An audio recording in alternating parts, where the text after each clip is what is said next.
y vamos de más grande a más pequeño. ¿Vale? Este lo metemos ya, ¿no? Sí, lo metemos ya.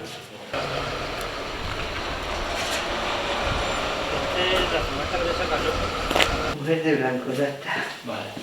Cabeza de toro, que esa no tiene que... Eso cuidado que pesa, ¿eh? Ese pesa, sí. Ah, y mujer de amarillo. La mujer de amarillo, que es la que está en la escalera. ¿Aquella? ¿Aquella es o es otra más grande? No sé. Tú sabrás. Algunos que no tienen marco, ¿eh? ¿Este? Sí. A mí ese cuadro me encanta. Ese no necesita algo para subir. No, con el palo lo coge, porque lo cojan eso. ¿Con el palo?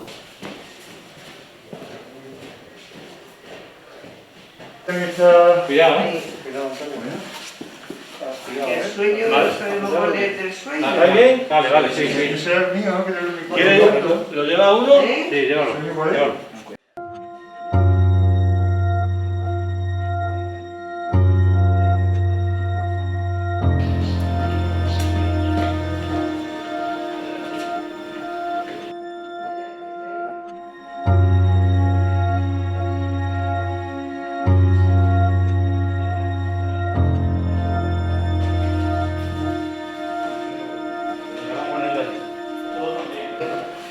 Estos también son todo, sí, todo. Pero vamos a ir con los más grandes, ¿no?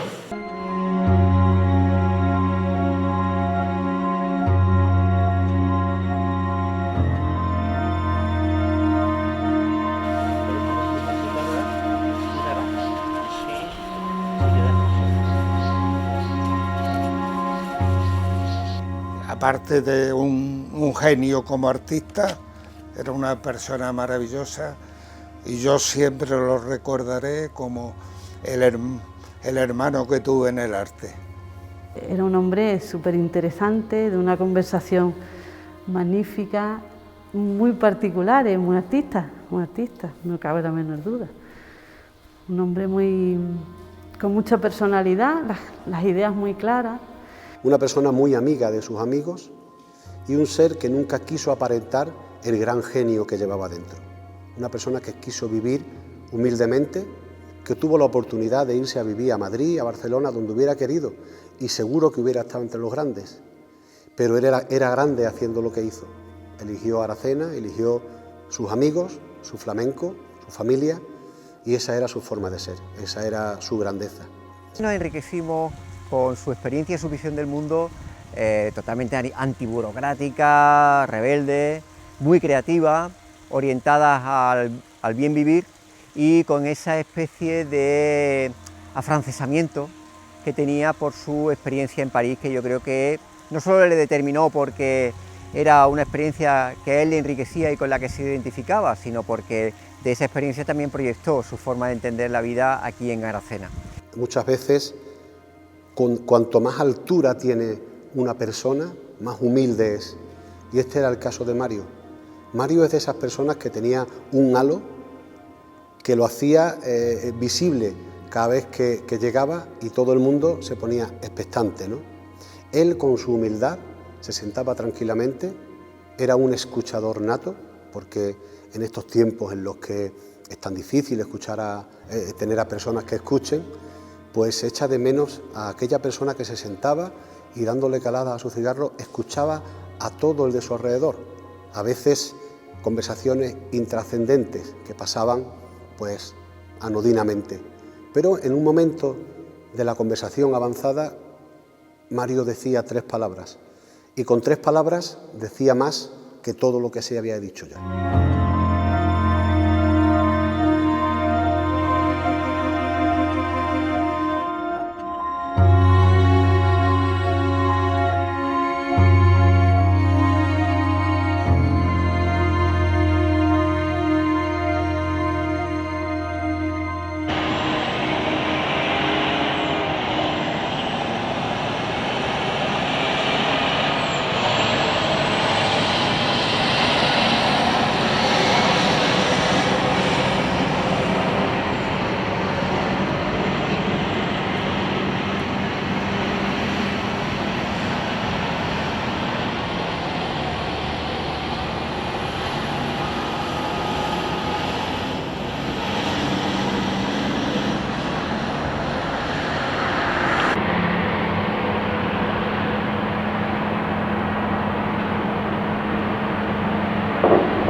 como el río.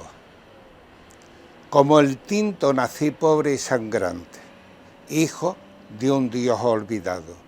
El ultraje tatuó nuestro devenir e incrustó jeroglíficos en nuestra sangre. No es anarquía lo que corre por nosotros, ni arcoíris lunares, sino una luz de estirpes y terrores repetido por siglos.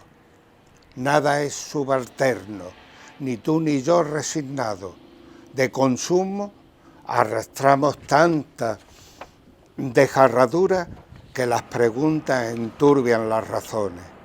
En los bordes de nuestro cauce, solo caos y la veracidad más honda vociferan el sudor, la desposesión y el aliento humano que inunde y anega la propia corriente. Ante la duda, que nos observe y comprenderá lo que nos define.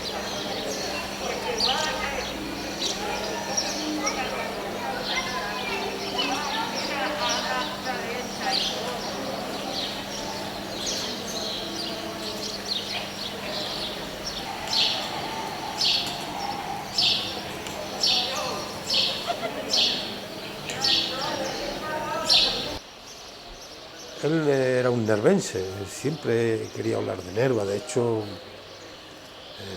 conocía a mucha más gente que yo de Nerva. A veces me daba coraje decirle que no conocía a fulanito, porque claro, decirle tantas veces que no conozco a fulanito, pues me daba un poco de coraje. E incluso le decía que sí, aunque no lo conocía, ¿no? Luego ya me quedaba barruntando y buscaba la manera de averiguar quién era, de quién me hablaba, ¿no? Siempre con una mirada muy amable a su tierra, era muy conocido, muy querido aquí. Siempre encontrábamos hueco para charlar y para hablar sobre todo de Nerva, ¿no? Y ya finalmente, cuando estoy a partir del año 99 dirigiendo este museo, pues él me visitaba constantemente. Tiene su familia aquí, Satere tiene familia. Y siempre que venía con ella, pues ella se dedicaba un poco a la familia y él aparecía por aquí. Veíamos la exposición de turno que tuviéramos, comentábamos, nos íbamos a tomar un café y charlábamos durante horas, ¿no? El tiempo que... La verdad es que lo he hecho mucho de menos, esa historia. Era un asiduo del museo y un asiduo de Nerva y un asiduo de la amistad que tuvimos.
Nerva era, verás tú, él era muy de Nerva, muy de la mina. Él, nos vinimos a vivir aquí, pero él siempre tenía su corazón un poquito allí en Nerva, ¿sabes? Él es de allí, nosotros somos de allí. Y no hemos perdido, tenemos la familia, no hemos perdido el enganche ese, ¿sabes? A pesar de todo lo que hemos recorrido, tenemos nuestro punto de referencia, que era Nerva. Y él iba allí cuando íbamos, ya que nos jubilamos, íbamos por la mañana, y él se iba allí al mercantil, se encontraba con 3 o 4, se sentaba a tomarse el cafelito allí con ellos, y le gustaba muchísimo, le gustaba mucho. Tenía una perfecta comunión, ¿no? Le decía, tanto en Arcena como aquí, yo cada vez que andaba con él, todo el mundo lo paraba, Si llevaba mucho tiempo sin venir, pues era un complicado. Si íbamos a tomar un café, complicado llegar, y a veces decía, joder, es que no lo dejan, ¿no? No lo dejan. Todo el mundo quería saludarlo y preguntarle cómo está, y en fin, todo el mundo tenía algo que decirle, siempre.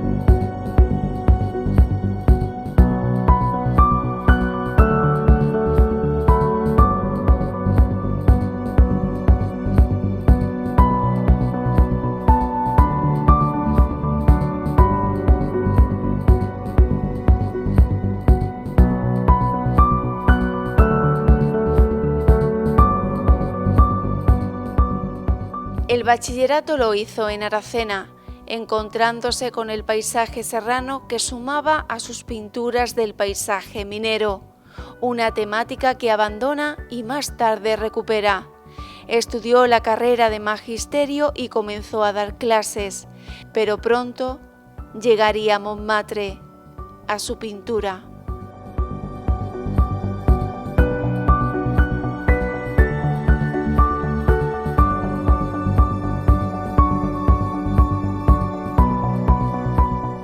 La pintura ha sido para él una verdadera pasión, ha sido la pasión de su vida. Realmente yo creo que es un hombre que se ha sentido destinado a ser pintor. Tuvo esa inclinación desde chico, desde el principio, desde la escuela, pero sobre todo en los años que él estuvo en París, 7 años, más o menos de los 30 a los 37, llega un momento en que él dice: supe que no podía hacer otra cosa que pintar y que no me iba a dedicar a otra cosa que pintar. Luego después, naturalmente, ha sido profesor del instituto, etcétera. Todo eso son para mí tareas, en cierto modo, y bien entendido lo que digo, complementarias, porque la fundamental y la básica para él ha sido la pintura.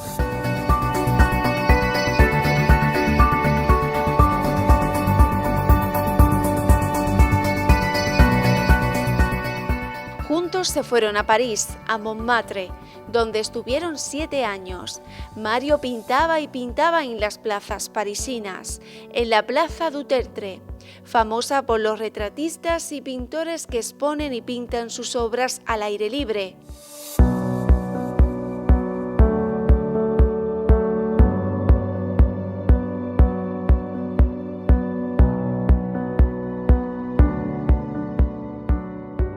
En esta postal turística del año 1971, en la que aparece Mario León pintando, Isatere escribe: esta postal la ha encontrado Mario por ahí, para que lo veáis en su trabajo. Os la mandamos y así también tenéis una idea de cómo es la plaza. Besos, Isatere y Mario el pintor. París, 1971. Aquello está en su efervescencia, acaba de suceder, como todos sabemos, en el mayo del 68, y París está en ebullición absoluta, ¿no? Montmartre está llena de pintores que intentan, pintores kitsch, ¿no? Que intentan captar al turista y vender su estampa de París, ¿no? Y él empieza ahí, empieza a trabajar de esa manera y a buscarse la vida, ¿no? Como pintor, eso es lo que hace definitivamente que elija como vocación la pintura, ¿no? Decidió dejarlo todo y irse. Tenía una ilusión grandísima por irse, e incluso quería hacer allí Bellas Artes. Lo que pasa que París es una historia que es pintar y vender, pintar y vender. Entonces nunca le dio tiempo de parar para estudiar. Y a los 3 meses, como él vio que aquello funcionaba, pues vino por mí. Yo también tenía ya mi oposición hecha, tenía mi plaza, todo, pero también lo dejé todo por irme con él. Y aquello pues, fue una experiencia pues magnífica. Yo recuerdo aquella etapa de nuestra vida con una nostalgia terrible, porque es que fue muy bonita, con muchas cosas nuevas, que aquí no era igual, y aunque estaba muy sola, porque él se llevaba todo el día pintando, todo el día, incluso de noche, allí oscurece muy pronto, pero yo era muy feliz y me gustaba mucho vivir allí, me gustaba mucho, era una gente diferente, teníamos amigos franceses, yugoslavos, ingleses, de todos sitios. Y hombre, eso te enriquece mucho. Y la historia que pasábamos allí, cosas que tú te creías que eran de película, que a lo mejor le dejaban, uno le encargaba cuadro a Mario y no se lo pagaba, y venían los yugoslavos y decía, Mario, ¿cuánto te debe fulanito? Tanto, mañana te lo pagas. Y venía el fulanito y mañana se lo pagaba, porque tenían como una mafia allí los yugoslavos que pa' qué. Y en fin, unas cosas sorprendentes para nosotros, ¿no? Que no estábamos acostumbrados a esa clase de vida.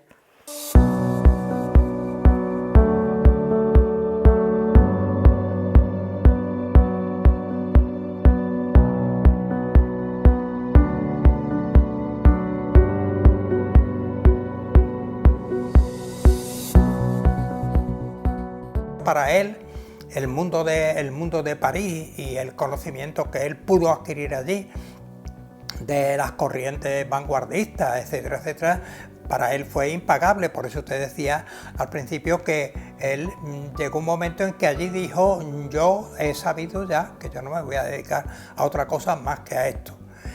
Y bueno, desde el punto de vista también que era un momento en que en España, porque eso era, quiero recordar, el año 69, más o menos, creo que fue el año 69, cuando él llegó con Isatere, ya casados, recién casados, y vivieron esos 7 años en París, de los que ellos tenían un recuerdo verdaderamente inolvidable.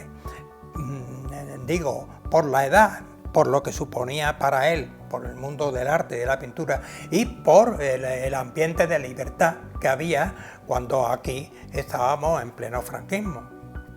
Claro, vivir allí, en París, rodeado de artistas, en el barrio de artistas, eso le creó,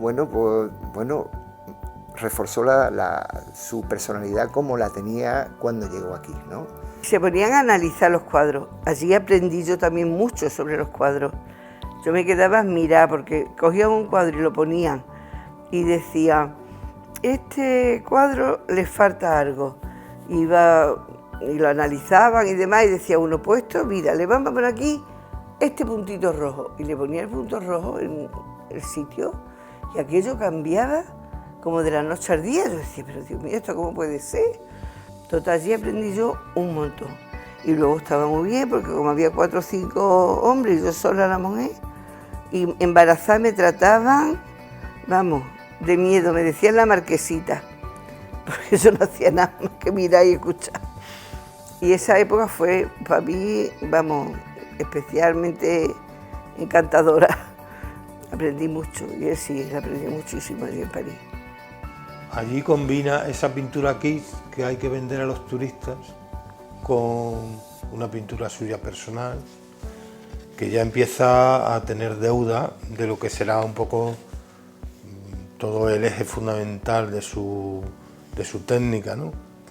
Pictórica, que es deudora de alguna forma del expresionismo alemán, sobre todo, también el francés, el fauvismo, y que se caracteriza por esa libertad de expresión lineal, por el intentar dar carácter y fuerza con la mancha y con la línea a aquellas figuras que de esa manera ganan expresión y ganan fuerza, ¿no?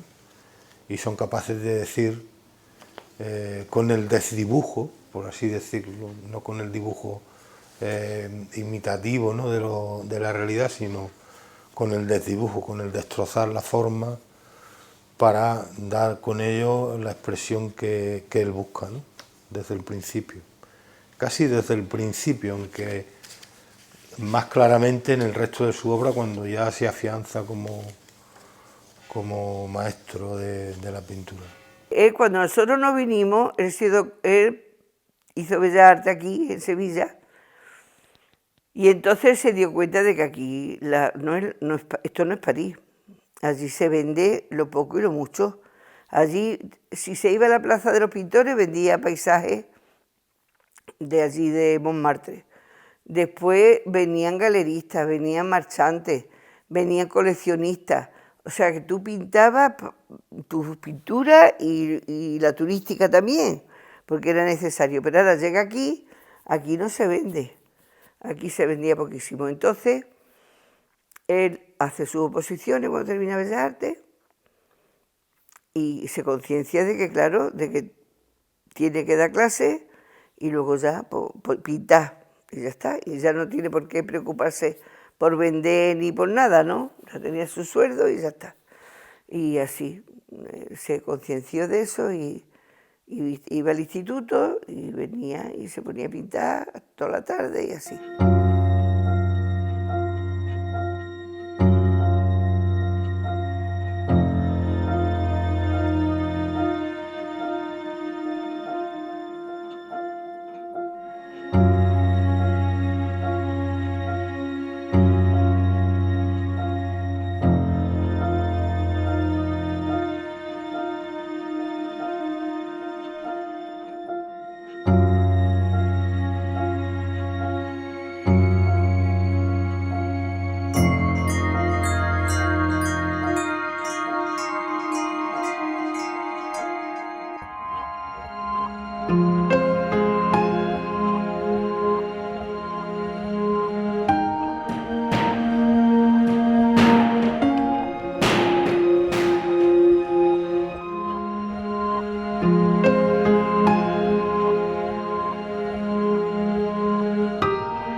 Este pasillo del Instituto San Blas de Aracena, de líneas geométricas que contrastan con el color y el movimiento de las pinturas que cuelgan por sus paredes, bien podría conocerse como el pasillo del arte.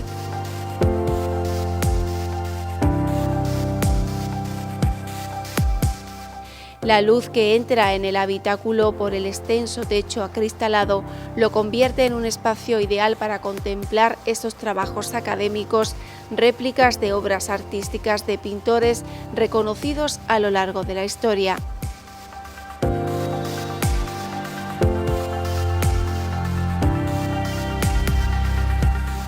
Fueron creadas por el alumnado del Bachillerato de Artes de este histórico instituto, un bachillerato que impulsó Mario León junto a un grupo de profesores de la época.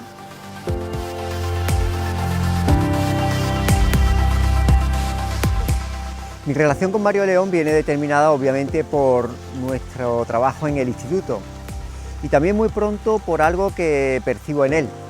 Mario es un pintor que está ocasionalmente de profesor de instituto. Él sobre todo es un artista y así se percibe desde el primer momento que lo conoce, en su forma de entender la vida, en su forma de actuar y también, y eso es un beneficio sin lugar a dudas, en su proyección como docente. Una de las cosas que le daba mucho coraje era eso, ¿no? Como el bachillerato de arte estaba muy menospreciado, ¿no? Decía, estos son de arte, estos son de arte. Y él decía, esta gente no sabe lo que dicen, ¿no? Es como, Dios mío, no saben, perdónalos porque no saben lo que dicen. Porque es todo lo contrario, ¿no? El arte es es un concepto humano que está por encima de todo, ¿no? Entonces, para él era un artista antes que nada, y defendía eso antes que nada. Pero no solo él, sino que el arte es un valor que hace libre al hombre por encima de todo. Entonces, esa libertad que le da al hombre, o a la mujer, ya, perdón, al ser humano, la libertad que le da al ser humano es eso, es poder conseguir tu propia libertad, tu medio de expresión a otros niveles que no sea el verbal, ¿no? Y eso él lo tenía a bandera, vamos. Aquí además fue uno de los precursores del bachillerato de arte. Cuando yo llegué aquí era el primer año de bachillerato de arte y entonces él nos contaba todas las batallas que habían tenido que luchar, que entre ellos estaba Juan Barba y ellos dos fueron unos de los que lucharon o los que intentaron y consiguieron que, bueno, me imagino que también con Enrique, en fin, con el equipo de dirección, pero que ellos movieron mucho la posibilidad de traer aquí el bachillerato de arte. Y era cosa de él, claro, es que él lo tenía clarísimo, lo valoraba por encima de todo, por eso veía tan importante el bachillerato de arte y a él se le debe el bachillerato de arte aquí en Aracena. Entonces, cuando luego se hablaba de los alumnos de bachillerato de arte como algo, pues él se ponía enfermo, claro. Se ponía y decía unas cosas tremendas, que no las voy a decir aquí porque no. A mí me resultó un hombre muy diferente a no sé, a las personas que entraban allí en el instituto, ¿no? A mí, de momento, yo la idea que tengo de Mario es que era muy bohemio. O sea, su personalidad era un bohemio absoluto. A mí me gustaba mucho ese perfil de profesores que han tenido una vida anterior en otros ámbitos muy diferentes y que impregnan esa experiencia para enriquecimiento sobre todo de su alumnado. Sí que es verdad que él, en los espacios suyos magníficos, eran las salas de profesores. Y cuando yo me fui, yo estuve aquí con él, luego yo me fui, estuve 2 años fuera y luego volví. O sea, ese bautismo que él me dio, que era mi jefe de departamento, yo me fui y luego volví a los 2 años y ya las cosas habían cambiado, había una sala de fumadores y otra sala de no fumadores, sala de profesores, entonces él, claro, era de los fumadores y aquello era curiosísimo, porque ya aquello, si antes era interesante la sala de profesores, aquella de fumadores era curioso, porque allí estaban como los renegados y ese era el ambiente que a él le gustaba, era la contra, ¿no? Porque Mario siempre fue muy rebelde contra toda norma, siempre rebelde, muy educado, pero rebelde, siempre tenía ese punto de rebeldía, era minero, como yo decía, digo, que tú eres minero, y eso es así, es que era muy rebelde. Él, todo lo que fuese rellenar papeles, él como que era una cosa que no iba con él. Los tenía que rellenar sin más remedio y estaba siempre echando espumarajos por la boca porque hay que rellenar esto y era aquello. ¿Para qué sirve tanta tontería? Me acuerdo, ese era su gesto y su cabreo en voz alta, no delante de todo el mundo, cuidado, porque es que él sabía muy bien con quién hablar de esos temas, ¿no? Que no le gustaban a él. Cuando era la hora de elegir o de repartirnos el inicio de curso, él siempre quería siempre para él era el dibujo técnico, porque el dibujo técnico lo mantenía al margen del arte. Si cogía, por supuesto que tenía que coger horas de artístico, siempre cogía bachilleratos, claro, que alumnos del bachillerato de arte que daban dibujo artístico. El dibujo artístico lo daba él, claro, porque eso era su disciplina, a él eso sí le encantaba.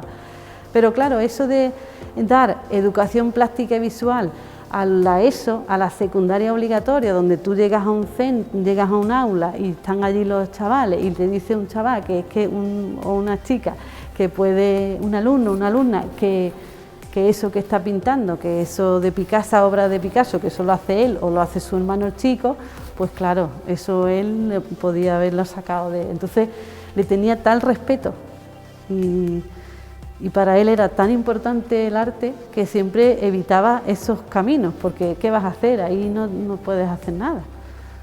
Por supuesto se puede hacer mucho, pero tienes 40 minutos de clase, lo ves un día a la semana, a 30 niños es imposible hacer mucho más. Entonces él siempre buscaba ese camino, siempre evitaba, ¿no? Intentaba evitar.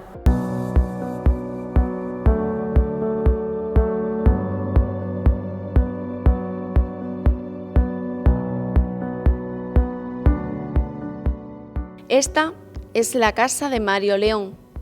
Dentro, todas las paredes están llenas de arte, del suyo principalmente, al que acompañan trabajos de otros artistas.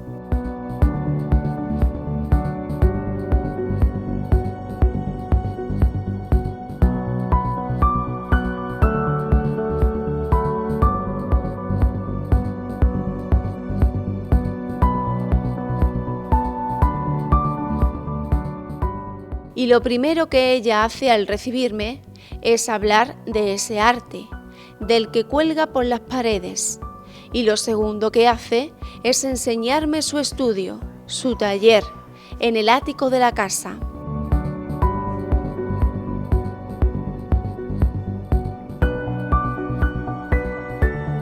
Aquí puedes grabar lo que quieras, me dice.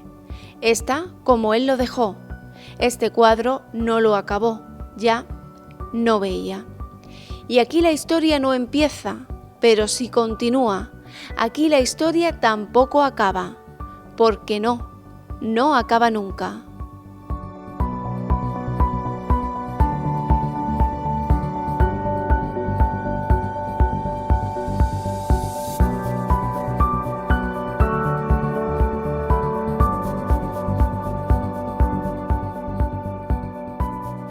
Mario para mí es el pintor más importante de Nerva, que haya producido Nerva, después de los grandes que siempre tenemos que apartar, ¿no? Como son Daniel Vázquez Díaz y José María Labrador. De hecho, él en su pintura al principio, en su obra, sí que estos dos personajes, sobre todo Vázquez Díaz y también Labrador, a la hora de abordar el paisaje, tiene mucha impronta de los comienzos de Mario.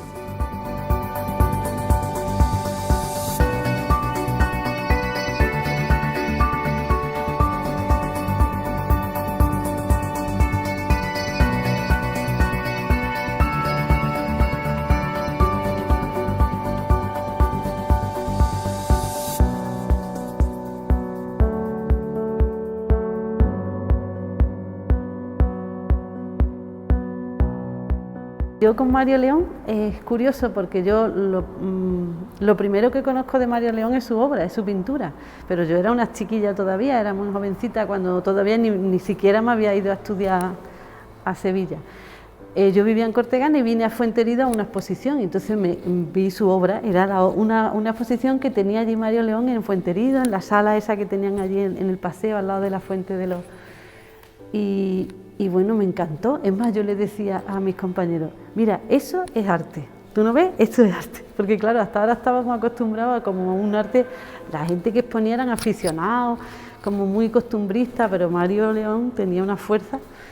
Mario ha sido además un hombre que tiene un estilo totalmente marcado, absolutamente reconocible. Sus cuadros tienen un sello y una impronta que en realidad en cualquier momento lo identificamos. En realidad eso pasa con todos los pintores, pero claro, digamos, para entendernos que no es lo mismo un cuadro no es lo mismo de reconocible un cuadro de, no sé, de Rivera o de Caravaggio que uno del Greco, que uno de Goya. Bueno, pues los cuadros de Mario son verdaderamente inconfundibles.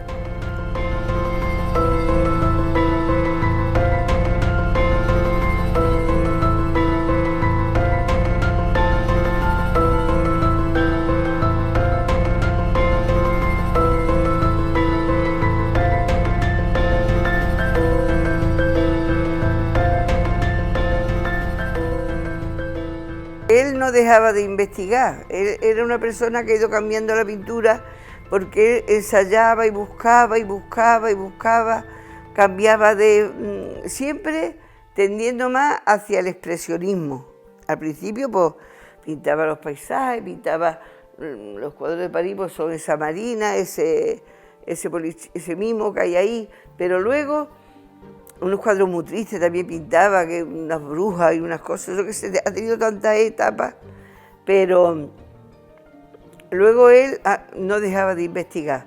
Tuvo otra época que hacía los paisajes, luego los paisajes dejó de hacerlo y pintaba, hacía collage, con cartas de la baraja, con papeles, con encajes. A él le dieron el premio Vázquez Díaz de un collage que hizo sobre la Sota de Oro. Esa fue esa época. Luego empezó a pintar, yo qué sé, flamenco, torero, mujeres. Las mujeres es lo que más le gusta pintar, siempre. Mujeres tenemos ahí de todas las épocas. Mario me decía, Rafa, me sorprende cada libro que haces porque te vas de un extremo a otro sin... Y yo le decía, bueno, ¿pero qué es un artista? Sino un creador. Es que realmente a ti no te pasa igual. Yo vengo y te veo pintando desnudo de mujer, que el erotismo te va mucho, y luego me giro y nada más que veo cuadros de flamenco, y desgarrándose el guitarrista, el cantaor, la bailadora. Claro, eso es lo que nos llena, porque hacer siempre lo mismo. Hay muy buenos pintores, pero parece que son fotógrafos.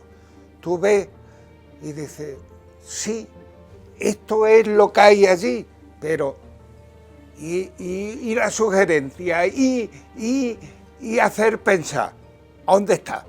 Bueno, pues eso es lo que me pasa a mí con el lenguaje. Yo me invento palabras, me invento giros, quiero sorprender al lector porque creo que tanta armonía, tanta perfección, la mitad de las veces,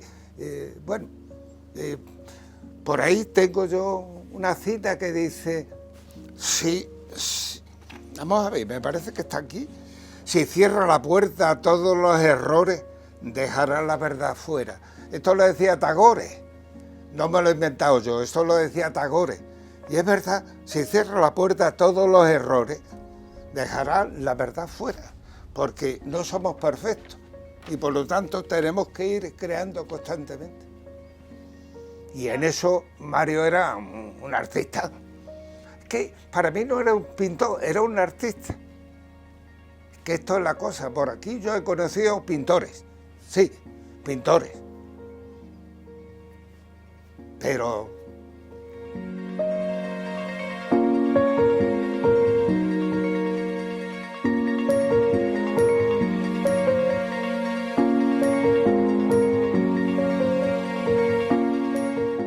Su obsesión con la infancia es una de las cosas, ¿no? Por ejemplo, con los caballitos, con ese tipo de pintura, un poco también de muñecas rotas, ¿no? Que empieza a vislumbrar el pintor que será, un pintor que como tema transversal, independientemente de la temática, es un pintor de la soledad, ¿no? Esa muñeca rota que significa un poco la ruptura de la infancia, la pérdida de la infancia. La pérdida íntima, ¿no?, de la infancia. La niña, con la pureza de la ignorancia disfrazada en juego, despierta los espíritus de la tierra que se prolongarán en ella, ajena a lo que acontece, a la conversión que inevitable cambiará su rumbo, se le desliza por una feminidad de bolsillo. La muñeca, las ondulaciones blandas, carnales, frágil rama de alegría con mirada que incita a todo, persiste en equiparle de todo lo propio, rasgos, sentido femenino, la materialidad del futuro y el océano pudor, hasta que calladamente le llegue la constelación de Nisma, su más profunda y laberíntica verdad y quede deslumbrada por el propio fulgor, el derecho a ser deseada, a sentir sin atenuante la prímula de su primera ascensión.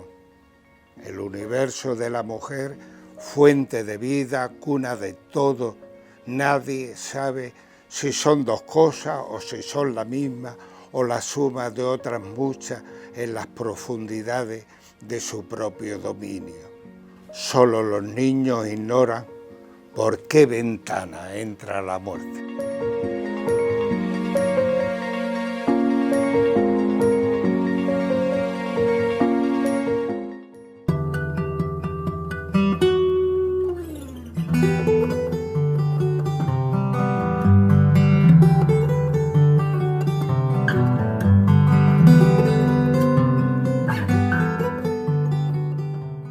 Los rostros nunca están detallados.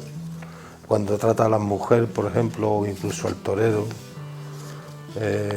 o al cantaor incluso, ¿no? Hay un cuadro que yo creo que resume no toda su trayectoria como pintor, y también como fuerza, ¿no? en la forma de expresarlo, ¿no? Que es el dedicado al cante, ¿no? Que tiene la Peña Flamenca aquí en Nerva, se lo dedicó a la Peña Flamenca, el cante, ¿no? También el baile, que ahora podremos ver en el Museo Azquedí a partir de ahora. Y ahí están desdibujados los rostros, se insinúan los rostros, ¿no? Se funden con el fondo, otras veces la línea marca definitivamente el rostro con el fondo, pero todo es una dominante de un color, ¿no? Una dominante de rojo, de amarillo, de azules.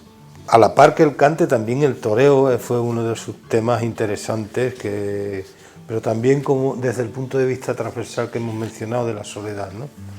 No pinta al toreo triunfante en la plaza, que da sus capotes, sino al torero solo que se enfrenta que se va a enfrentar, ¿no? A la realidad del toro, ¿no? Es un torero de pose, ¿no? Un torero que está meditabundo, ¿no?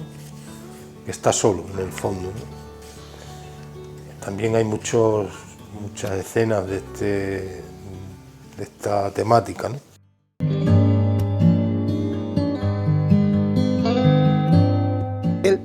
Tenía siempre un color muy definido, que es el gris medio rojo, que es el color de la mina, aquellos vacíos que nosotros hemos mamado de niños.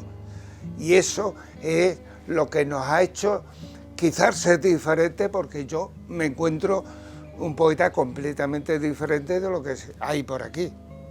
Y es por eso. Y yo veo también a Mario muy diferente de los pintores de la sierra.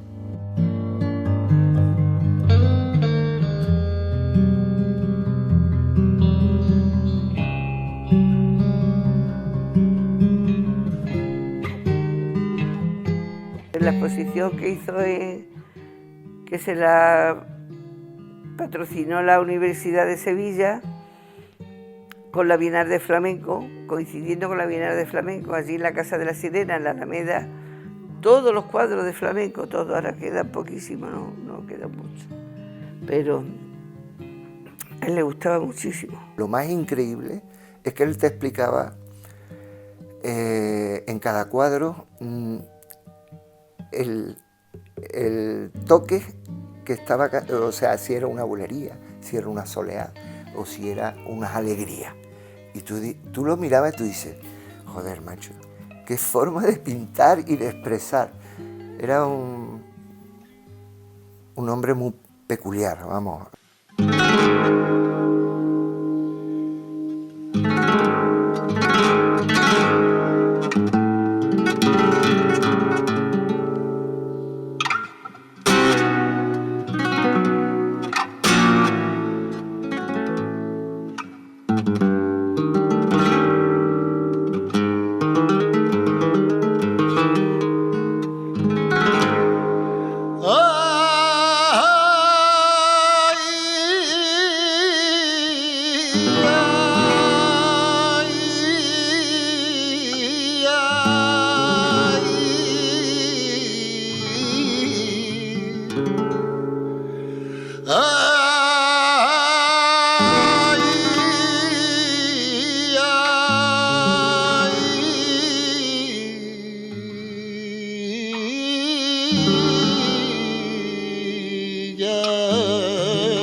viene un duende susurrando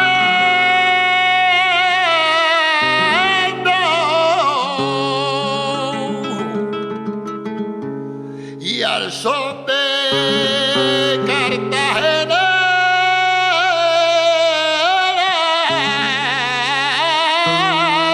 viene un duende susurrando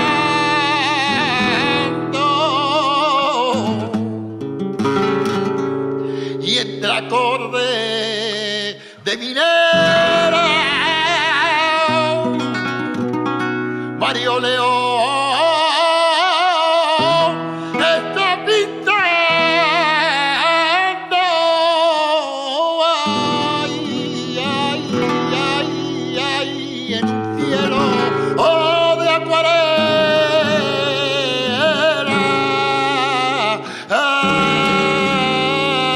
ay, que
dime tú quién la ha pintado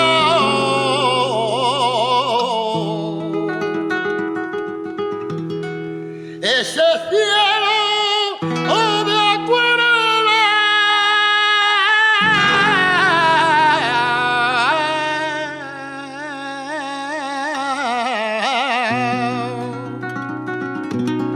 dime tú quién la ha pintado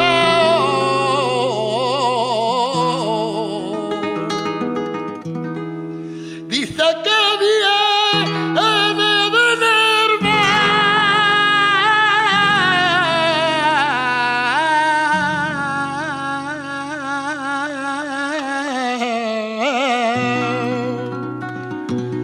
y en esa estrella se ha sentado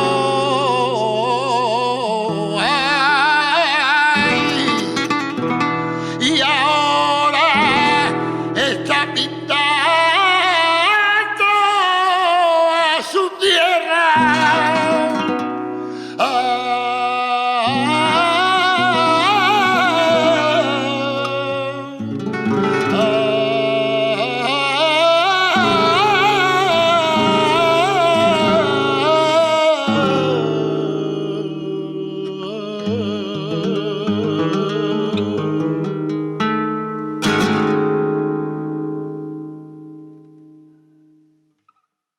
El flamenco es tragedia y la mina es tragedia.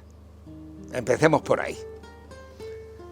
Todos los artistas que se sientan artistas les tiene que llamar el flamenco.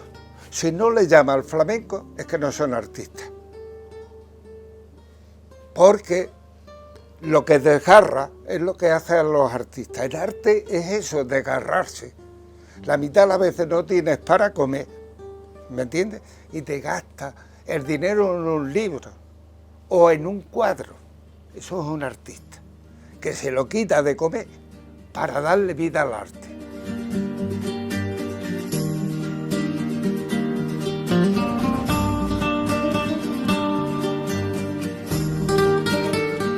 Con él empecé a entender que efectivamente eso era arte. O sea, es verdad que ahí empezaba el duende, ese duende ahí mágico que todo el mundo dice que está, ¿no? Ese duende empezó Y un día me dice, ¿tú me quieres ver cantar? Y se me sienta delante y se pone a cantar.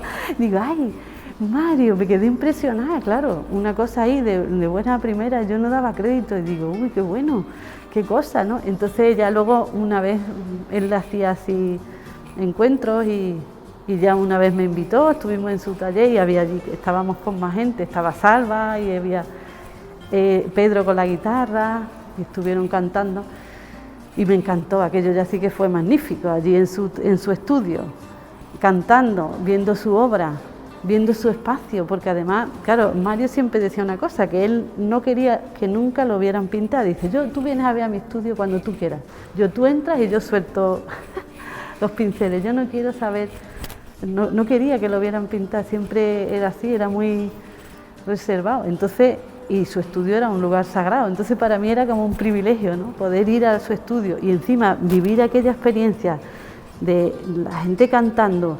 ese Diego Jurado que estaba también, aquello era una cosa, una belleza, vamos, una cosa súper bonita, arte en esencia pura. Él era un flamenco de por sí, se comportaba como un flamenco, siempre que podía cantaba y vivía la vida, le gustaba pues cuando cantábamos tomarse su copita de vino, su cigarro, compartíamos estas vivencias.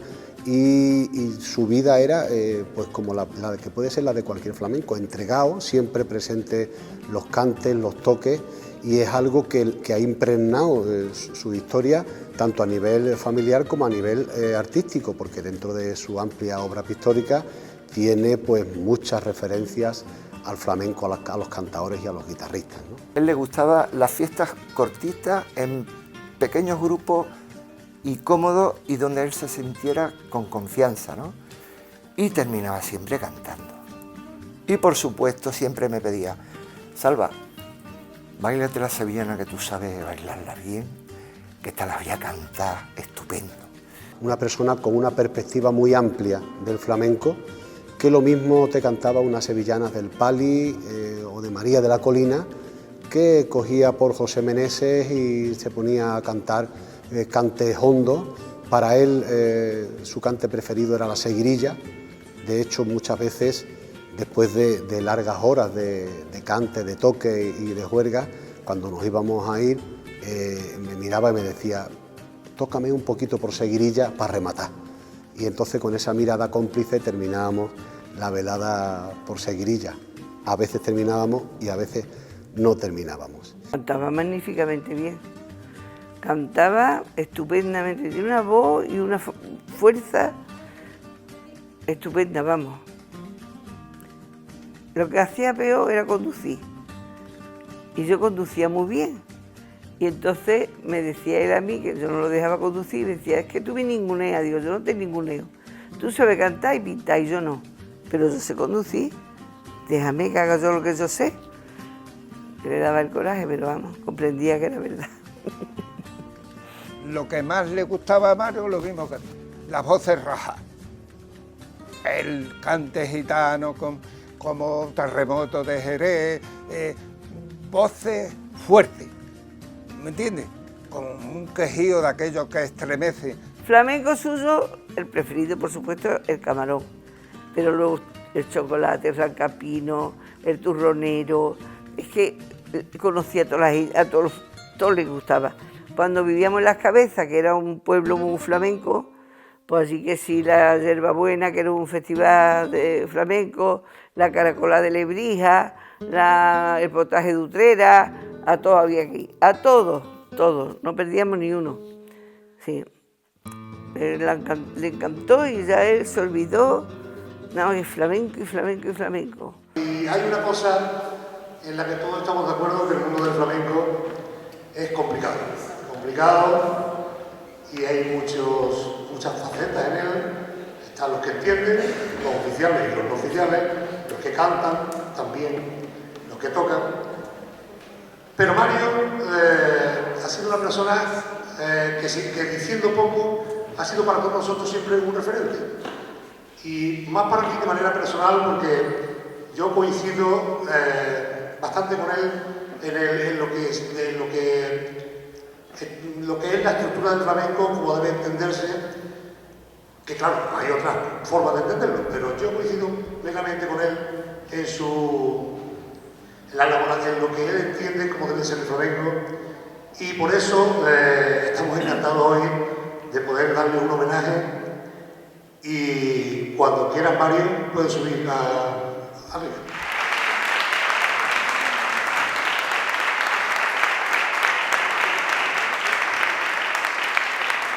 Le hacemos entonces entrega de la placa que le ha hecho la Peña Flamenca Los Cuatro Gatos de Aracena, y que dice lo siguiente. La Peña Flamenca Los Cuatro Gatos de Aracena a don Mario León Ruiz, profesor, pintor y gran aficionado al flamenco, en el día de su nombramiento como socio de honor de la Peña, lógicamente. Aracena, 13 de octubre de 2018. También, junto a la placa, le hacemos entrega del carnet de socio de honor que hemos confeccionado especialmente para él.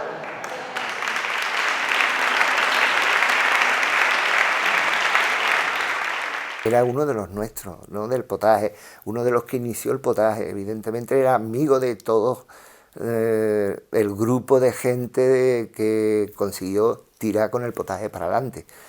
Y era de cajón que a Mario había que hacerle un homenaje porque, hombre, que era Mario León.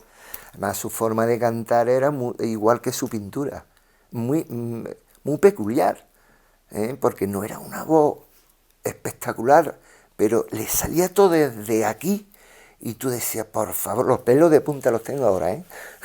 Es que es verdad, tenía una forma impresionante, además dominaba varios palos muy bien, muy bien, muy bien. Me acuerdo de una seguirilla que cantaba impresionante, porque es que ese quejío que él tenía era suyo nada más.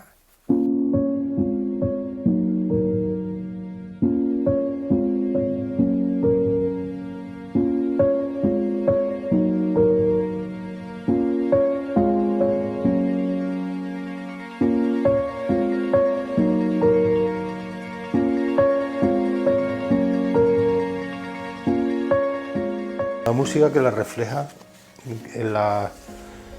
Bueno, su mujer estudiaba música, de hecho, ¿no? Yo confundí en una entrevista que tocaba el violonchelo, porque siempre representa a la mujer tocando el violonchelo, ¿no? Entonces, un instrumento muy femenino, muy sensual a la mujer, como siempre la representó Mario, y muy sensual también el instrumento, ¿no? Que se parece muchísimo a la figura de la mujer. Entonces, la fusiona, las convierte casi en un objeto humanizado, o al revés, ¿no? o una mujer objeto, ¿no? En ese sentido. También esa mujer está sola, es una mujer de prostíbulo, una mujer que descarada, ¿no? Que se enfrenta a la realidad con ese mirar de frente, ¿no? Esa mujer desdibujada también, como en el resto de su obra, desdibujada y recompuesta, ¿no?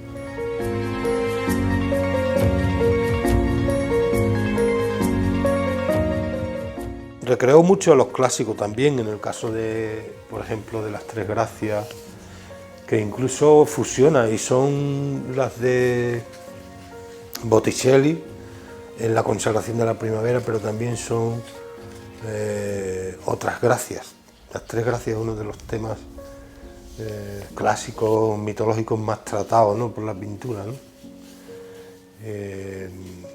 Rubens, Leonardo, Rafael, los grandes de la pintura clásica trataron ese tema, y él lo que hace es fusionarlo, es como si los hubiera recreado a todos a la vez. Por ejemplo, en las Tres Gracias, pienso yo la primera, o por lo menos la más colorista, ¿no? Esa danza del dar, recibir, de la alegría de dar, de recibir y de compartir, que significa esas tres mujeres entrelazadas, las entrelaza finalmente en una otra versión que ya no se parece a ninguna de las versiones anteriormente mencionadas, y que se abrazan como si en esa fusión estuvieran ya las tres ideas de la mitología unidas. Yo recuerdo que él me decía una frase que a mí me llamó mucho la atención, que era siempre hay que saber pararse a tiempo, hay que detenerse a tiempo. Es decir, no hay que, yo creo que eso cualquiera que haya pintado me ha tenido siempre la tentación de rematar, de perfilar, de concretar, y eso posiblemente es, digamos, la ruina de lo que esté haciendo. Entonces, él decía, no hay que detallar, lo único que hay es que sugerir. Y él siempre decía, la pintura ha sido para mí un auténtico soliloquio, continuamente. Por tanto, la pintura para él es, entiendo yo, una forma de autoconocimiento, de exploración interior, o si se quiere, dicho de otra manera, una necesidad de expresar, de plasmar, de proyectar su mundo y sus vivencias interiores. Su verdadera referencia era Pablo Picasso y Francis Bacon, que hace ya unos pocos de años hubo una exposición magnífica de él en el Prado, en Madrid, y se llevó 2 días metido allí viendo los cuadros porque no se cansaba de verlos.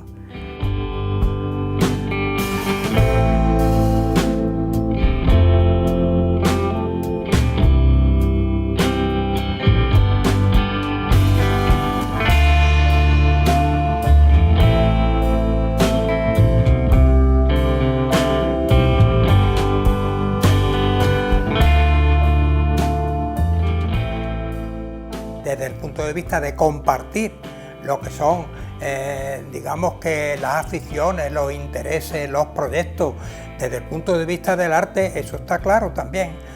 Isa Tere cuenta cómo cuando ellos eran novios, muchas veces en lugar de salir se iban a casa de Mario, él se ponía a pintar y él ya se ponía allí a su lado a oír música o a leer. Entonces ha habido un compartir todo eso de una manera clara y evidente. Cariñosamente a mis tíos, recuerdo de mi primer triunfo en la pintura, Mario. Mario León escribe en el reverso de esta fotografía una dedicatoria a sus familiares. Durante su trayectoria artística, el trabajo de Mario León fue reconocido con premios como los otorgados en el certamen José María Labrador, en el certamen Luz y Sal de San Fernando, el Salón Nacional de Bollullos Par del Condado, beca carrera de la Facultad de Bellas Artes de Sevilla y el 5º Salón Nacional Vázquez Díaz, en todos ellos obteniendo el primer premio. También su obra fue reconocida con el 2º premio del Certamen Nacional de Ayamonte. Estos son solo algunos de sus reconocimientos. Expuso en Nerva, Aracena, San Fernando, Sevilla, Huelva, Valencia, Córdoba, también en Francia y Luxemburgo. Participó en la elaboración de carteles anunciadores de diferentes tradiciones y fiestas, así como en las ilustraciones de libros de escritores como Rafael Vargas y Carlos Sánchez, entre otros.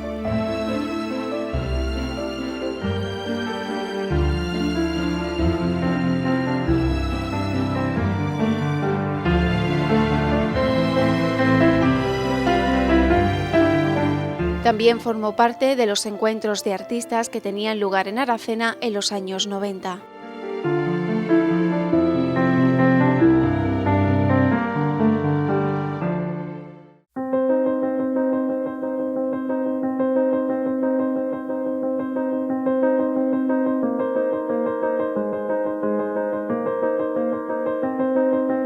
Y esa mancha informe que de seguro hubiera acabado siendo pues una danza, una mujer, un bodegón. Cualquier tema podía salir de esa mancha informe que solo tenía líneas sin concretar, ¿no? De hecho, casi es partir como ahí, ¿no? Como de un revelado, un revelado fotográfico, ¿no? Aquella mancha que va describiéndose poco a poco con el trazo, ¿no? Él tenía una vista impresionante, como si no iba a pintar esos cuadros. Él tenía un oído muy fino, en el que se impregnaba para después poder cantar todo lo que cantaba, y sobre todo tenía una voz maravillosa, una voz que manejaba a su antojo.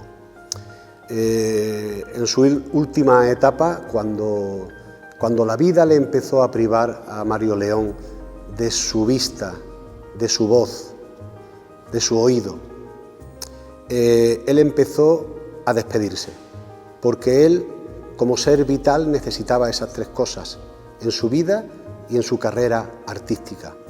Y poco a poco, cuando la vida le fue quitando la vista, el oído y la voz, él se fue despidiendo. Yo creo que cuando Mario León murió, él ya hacía tiempo que se había ido yendo poco a poco. Y bueno, nos queda el legado de un ser humano impresionante y de un artista que ojalá algún día la historia lo ponga en su sitio.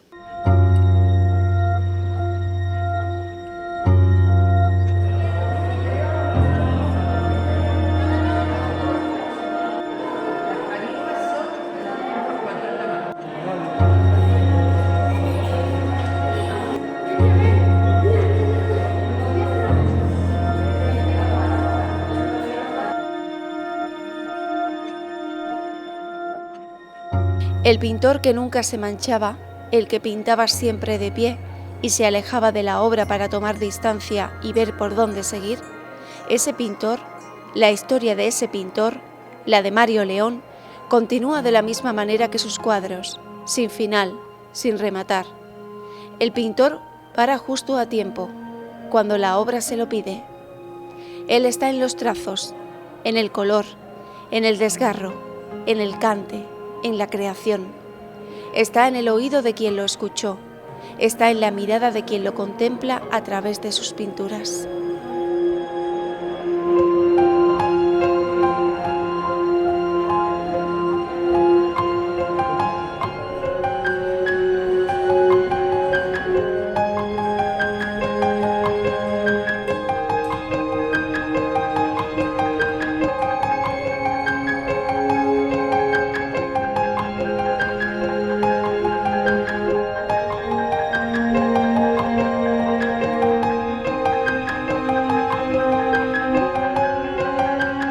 Tu desgarro a contraluz dibuja formas que adivinan con trazos imposibles la cantina de vasos invisibles, despilfarro de la luz y de las sombras. Van por San Bartolomé y el Malacate ataviadas de luto 6 hermanas, de la prima al bordón, huérfanas, canas, alegato de un corcel que yerto late. Y te llora la tierra por mineras, y te llora París cual lienzo yermo, y te llora tu Nerva y tu Aracena, y te llora el Alonso y Santa Eulalia, y en las noches sin fin de cielo eterno te llora mi corazón y mi guitarra.